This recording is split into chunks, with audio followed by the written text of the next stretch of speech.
Mga kaibigan, sa naging laban nga po ng Yokohama at ng Shinshu Brave Warriors, game 2 nila ay tinalo ng Shinshu Brave Warriors ang Yokohama, no?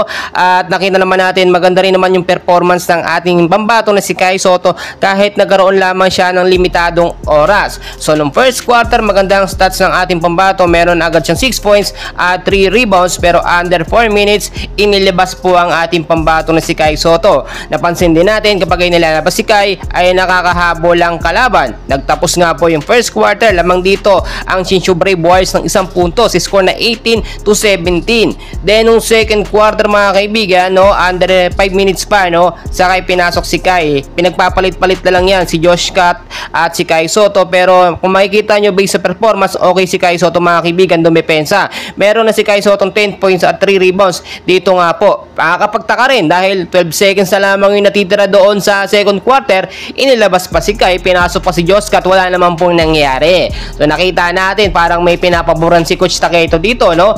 O hindi lang maintindihan yung kanyang sistema. Pero sa third quarter medyo nagkagulo. Do nakita naman natin lumakas yung depensa ng Yokohama, pinagsabay nga po itong si Josh Cat at si Kai Sotto, wala rin namang nangyari, no? Kahit may depensa o may padara dyan na dalawa, nakakapuntos pa rin po itong Shinshu Brave Warriors, which is lumaki pa ang kalamangan ng kalaban, si score na 62-46. Well, nakakagigil naman ng mga kaibigan yung fourth quarter, no? Talagang nakita natin maraming nag-abang na ipasok si Kai Sotto dahil ilang minuto na nga lang po natitira, no?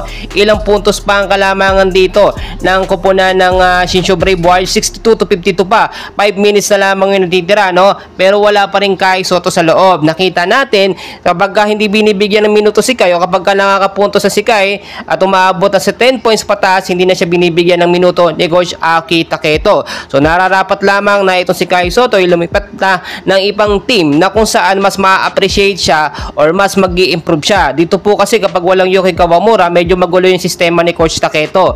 Bakawan ng bola at nakita natin si YouTube talaga, no, pag napupunta sa kanya ang bola, hindi niya ipinapasa kay Kai Sotto kahit humihingi ng bola si Kai. Eto naman po si Josh Cat, alam naman natin, no, na mas maganda kung si Kai Sotto ang kapalitan niya, no? Kahit limitado lang ang oras nitong si Ulo, basta si Kai Sotto mahaba yung minuto sa loob dahil mas marami nagagawa si Kai, mas flexible, mas malakas sa depensa. Si Josh Cat kapag na double team, wala na. Si Kai Sotto kahit na double team yan, kayang-kaya pa niya makipagsabay sa matinding balyahan. Well, mga kaibigan, no, dalawang laban na lang po, no, and hopefully makapagpakitang gilas pa ang ating pambato na si Kai Sotto dahil next season kailangan nila magkaroon ng highlights, no, para maging nominee sila, no, sa mga kupunan na kukuha, no, ngayong season. Well, mga kaibigan, tuloy-tuloy lamang suporta sa ating pambato na si Kai Sotto, and please huwag kalimutan mag-like and subscribe